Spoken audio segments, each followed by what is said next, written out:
Hello beautiful people, welcome back to my YouTube channel.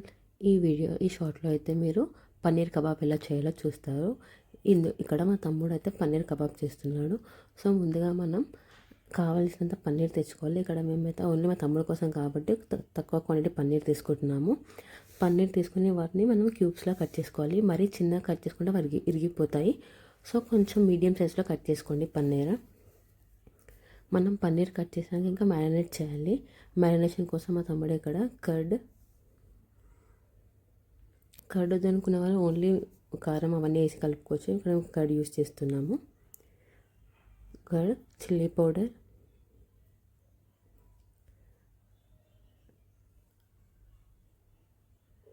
Turmeric powder,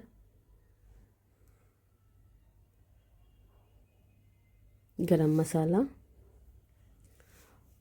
salt వేసుకుంటున్నాం. మీకు కావాలనుకుంటే మీరు జింజర్ గార్లిక్ పేస్ట్ ఇంకా ధనియాల పొడి వేసుకోవచ్చు. మా తమ్ముడికి అవి నచ్చవు, సో మా తమ్ముడు అవాయిడ్ చేశాడు.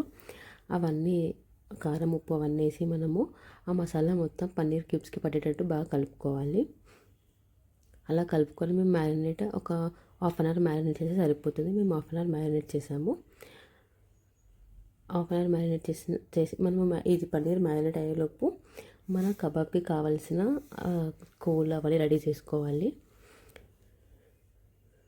సో ఇక్కడ మేమైతే ఇంకా హాఫ్ అన్ అవర్ మ్యారినేట్ చేసిన తర్వాత ఆ స్టిక్స్కి పన్నీర్ పెడుతున్నాము. మన పన్నీర్తో పాటు క్యాప్సికమ్ ఇంకా ఆనియన్ పెట్టుకోవచ్చు, అది ఆప్షనల్. ఇక్కడ మేము దగ్గర క్యాప్సికమ్ లేదు, ఓన్లీ ఆనియన్ ఉంది. సో పన్నీర్ ఇంకా ఆనియన్ మా తమ్ముడు స్టిక్స్కి గుచ్చుతున్నాడు. మేము ఈ కబాబ్ సెట్ అమెజాన్లో ఆర్డర్ చేసాము. 8 sticks వచ్చాయి. సో మనము ఎన్ని పీసెస్ కావాలో అన్ని పీసెస్ పెట్టుకోవాలి.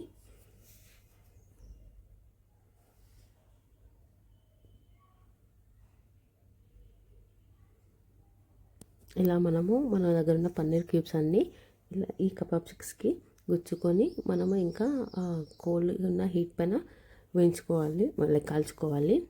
అంతే, ఎంతో simple and tasty paneer kebab ready అవుతుంది. మనకు బొగ్గులు చాలా హీట్గా ఉంటే కొంచెం ఫాస్ట్గా అవుతుంది.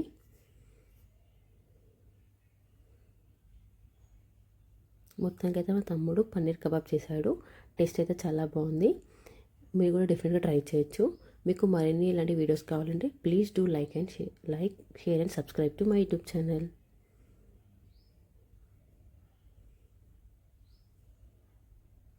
మరి ఎక్కువ కాల్చుకోకూడదు. మరి ఎక్కువ కాల్చుకుంటే బ్లాక్ అయిపోయి తినలేకపోతాము. మనము కొంచెం చూసుకొని కాల్చుకోవాలి.